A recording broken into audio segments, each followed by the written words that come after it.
Marrakesh is the fourth largest city in the Kingdom of Morocco. It's more famous than its capital city, the Rabat. Join us as we experience its unique culture, food, and explore the very famous Medina Square. Hello, magandang araw! And so for today's video, ipapakita ko po sa inyo ang Medina Square ng Marrakesh, Morocco. Isa sa pinakasikat na lugar dito sa Morocco. Halika kayo at sakay na tayo sa taxi. And so from the airport to our Riyadh, it takes 30 minutes and then the taxi fare is 100 dirhams.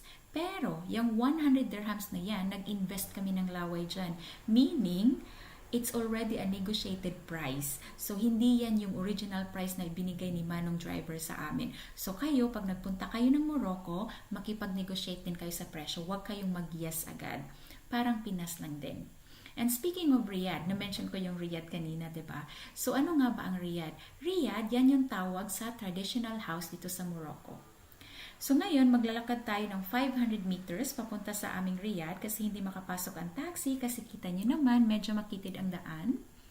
At andito na tayo sa labas ng aming Riyadh. Hindi ko alam kung paano basahin yan. So, pakibasa na lang po. And we paid $48 or 501 dirhams sa Riyadh na to for one night. And by the way, meron nga pala silang tinatawag na hotel tax dito. So for my husband and I, we paid 5 euros. At alam nyo ba, sobrang friendly ng lady na nag-accept sa amin sa Riyadh na to. As in, sobrang bait niya, sobrang warm niya. And then let's have a quick tour sa aming room.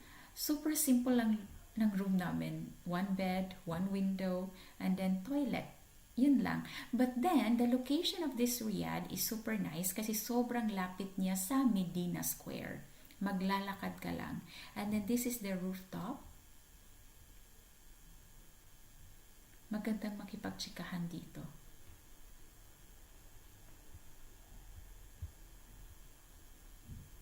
And then, nakikita niyo ba yung medyo mataas na building na yan? Yan ay mosque. So, puntahan natin yan mamaya. But for now, let's enjoy the view from this rooftop kasi this is the only chance na may enjoy natin ang view na to. Kasi bukas, pupunta na kami ng feast.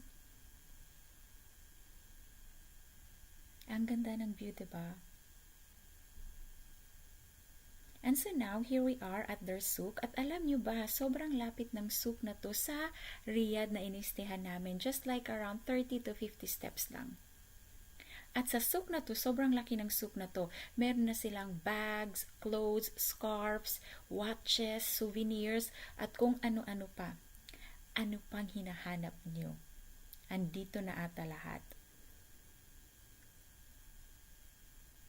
At habang naglalakad-lakad kami sa souk, nakita namin ang food stall na to. At mukhang masarap, kaya tikman natin. 15 dirhams each pala to. So, ito yung mga binili namin.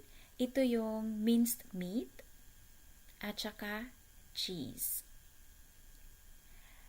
Mas gusto ko yung cheese. Ayaw ko nung meat kasi hindi ko na-feel yung meat. Ewan ko kung nasaan siya. At alam nyo, sa sobrang daming pwedeng bilhin, sa sobrang daming pagpipilian sa souk na to, wala akong binili. Joke lang. Kasi hindi ko alam kung anong bibilihin ko kasi nakakalito kasi sobrang daming magagandang pwede mong bilhin dito. As in. That's 3? 2 dirham. 3 for 5. Yes, this is the best. What do you want? 5. Sister. Well, 5 dirham. How do you call that fruit? Let's see. Okay. Good. My turn.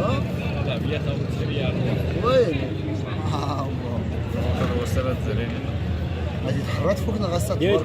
Fish. Can I eat this? Huh? Eat? Yes.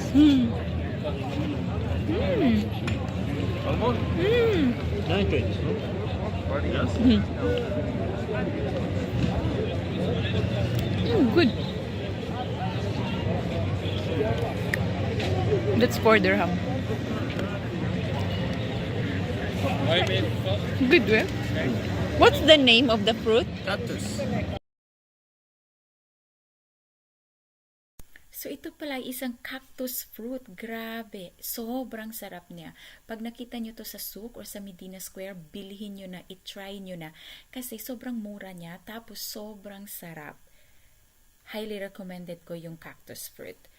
At andito na tayo sa Medina Square at alam nyo ba, yung atmosphere dito sobrang lively at sobrang daming stores din. Nakikita nyo yung mga yan, mga food stores sila. Meron sila dyang barbecue, sheep's head, tangia, tajin at kung ano-ano pang mga Moroccan food. Tapos dito nakapalibot din yung mga fruit stores nila, sobrang dami. At yung kulay ng mga prutas nila, ang gaganda. Nangaakit pa ata. So, talagang mapapabili ka. And then dito, meron din sila yung mga dried fruits at saka dates. At medyo gutom na tayo ng konti. So, halik kayo at kain na tayo. Nakikita nyo yung mga ulo na yan. Yan ay mga sheep's head. At alam nyo, niluto nila yan ng pagkatagal-tagal. Kaya tanggal talaga yung langsa ng tupa. And it's only for 15 dirhams per serving. Since andito tayo sa Medina Square, kaya wag nating kalimutan na tikman ang kanilang tangia. Sikat ang tangia dito sa Medina Square. Hindi kompleto ang Medina Square journey nyo kung hindi kayo nakatikim ng tangia. And it's only for 15 dirhams per serving. May kasama ng tinapayan. At ang ganda ng smile ni Kuya. At ito na nga pala yung sheep's head. At nag-order din kami ng olive. And for the sheep's head, huwag niyong kalimutan na lagyan ng konting asin. At alam niyo, yung sheep's head, ang sarap niya. Super. Tapos itong tangia, sobrang oily niya, but then sobrang sarap din. Kaya, napadalawang order kami ng sheep's head at saka ng tangia. Ganyan sila kasarap. And so, we paid a total of 100 dirhams. Kasama na yan ng isang boteng tubig at saka isang Coke. So, sa Store 47 nga pala kami kumain. Dito sa Medina Square, lahat ng stores nila, pati yung mga fruit stores nila, by number sila. Kaya again, sa Store 47 kami kumain. And now, papunta na tayo sa mosque. Ito pala yung mosque na pinakita ko sa inyo nung nandun tayo sa rooftop ng Riyadh. Tapos, itong mosque na to is nasa labas siya ng Medina Square. But sobrang lapit lang niya. And then, alam nyo ba, itong mosque na to is already 900 years old. O, diba? So, dito sa Morocco, if you are not an Islam or hindi Islam yung religion nyo, bawal kayong pumasok sa mosque. Ito nga pala yung pangalan ng mosque. So, kami, nagpaikot-ikot lang kami sa labas ng mosque. And nakita namin ang potato chips na ito. It's only for 10 dirhams, kaya napabili kami. And since hindi kami makapasok sa mosque, so dito na lang kami sa labas hanggang tingin na lang. At alam nyo, ang sarap ng potato chips ang crunchy. Kaya balik na lang tayo sa Medina Square. At ayan, meron silang pa-game. Parang piryahan lang sa Pinas, no? Ang saya. At alam nyo ba, dito din sa Medina Square, yung mga food stores nila, may tagatawag sila ng kakain sa store nila at ang dami nila. So, sobrang persistent nila, pero hindi sila yung rude na persistent. Kahit persistent sila, may pagka-warm at saka friendly pa din. Tapos, hindi sila nagagalit pag nagno-no ka or hindi ka nakikinig sa kanila. And, actually, meron kaming gustong puntahan na restaurant. Gusto namin kumain doon. Actually, nagpunta na kami doon. Kaso nga lang, puno na sila. Gusto kasi namin makita yung Medina Square sa itaas. So, maghanap tayo ulit ng restaurant na may rooftop. So, andito kami. Hi, finally nakahanap kami. So, andito kami ngayon sa rooftop. At nag-order kami ng mint tea at ayan yung husband ko ginagaya kung paano maglagay ng tea dito sa Morocco. Pasado ba? And then itong mint tea na to is may kasama na siyang biscuit.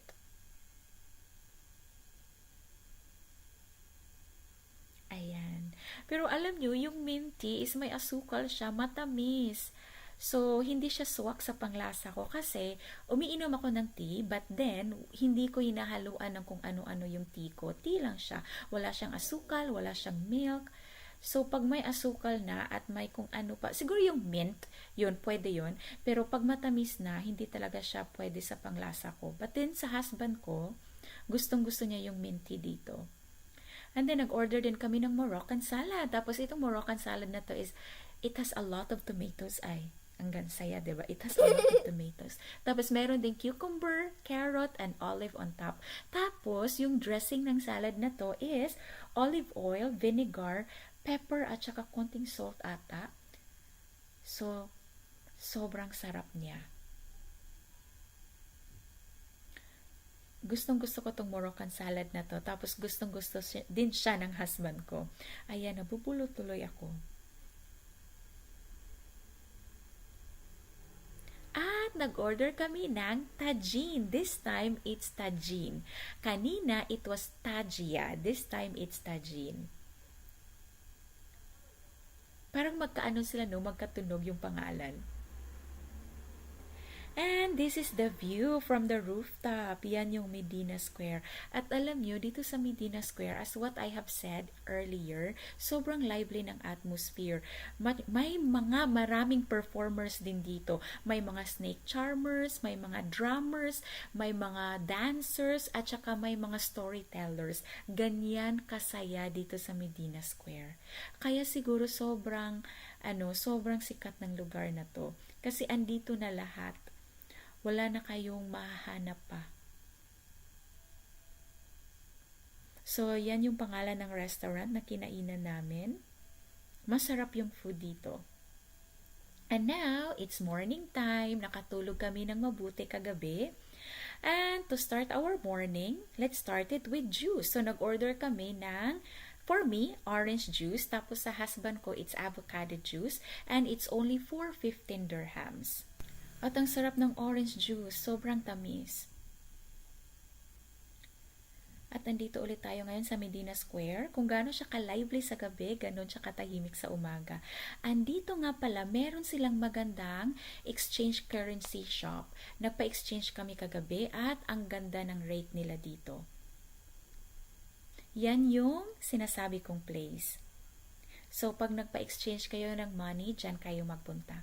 And it's time for our breakfast. So, now, nag-order kami ng chocolate crepe, tapos Moroccan bread, and then mint tea again for my husband.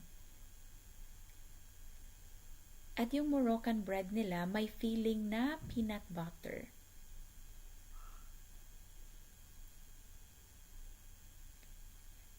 At alam nyo, ang sarap ng Moroccan bread. I love it. Kaya tikman nyo rin pag nagpunta kayo dito. And then, yung exchange currency shop na pinakita ko sa inyo a while ago, katabi lang ng breakfast shop na ito. And nag-order ako ng Americano coffee. And so we paid a total of 54 dirhams only. At ayan yung exchange shop, currency shop na sinasabi ko at yung kinainan namin. O, diba, magkatabi lang sila. So, halik kayo at punta na tayo sa Islamic school. Yan yung pangalan ng place. So, this was an Islamic school before. At alam nyo ba, one of the largest school in Northern Africa din itong lugar na to. And then, meron silang 50 dirhams for the entrance fee. 50 dirhams per head po yan. And then, itong lugar na to is malapit lang siya sa Medina Square, nalalakad lang. So, halik kayo at libutin na natin ang place. So, ito yung courtyard nila.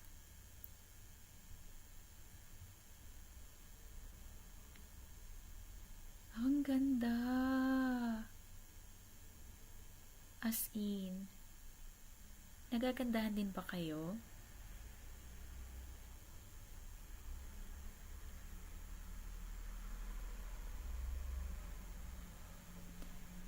And then, tignan natin ang malapitan yung mga wall carvings kasi naa-amaze ako. Tignan nyo naman.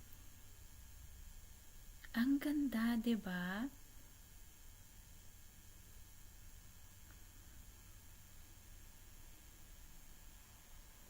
I think it took a lot of hard work para gawin yung mga wall carvings. Kita nyo naman yung design. Wow. Talagang mapapawaw ka na lang. So, halik kayo at puntahan natin ang itaas. So, sa itaas nga pala, andito yung mga bedrooms nila.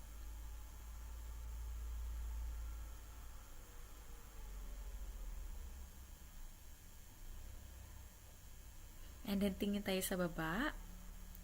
And, tsadan! Makikita natin ang hallway. Nandyan tayo kanina. So, ito yung bedroom dito. Medyo maliit siya ng konti. So, I wonder, ilang estudyante or teachers kaya ang natutulog dito. Tapos, may sa itaas pa. Stairs yung mga yan, papunta sa itaas.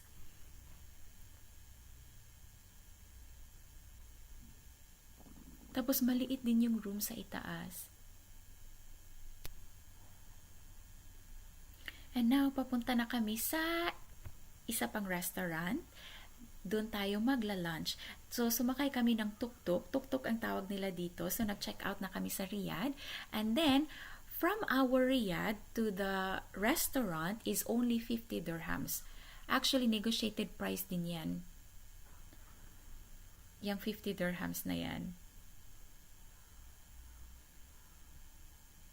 Tapos, itong restaurant na kakainan natin for lunch is ang ganda ng reputation niya. Ang ganda ng reviews niya, kaya kakain tayo dun.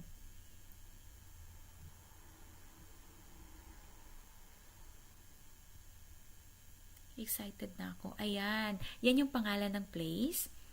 So, ito yung menu nila.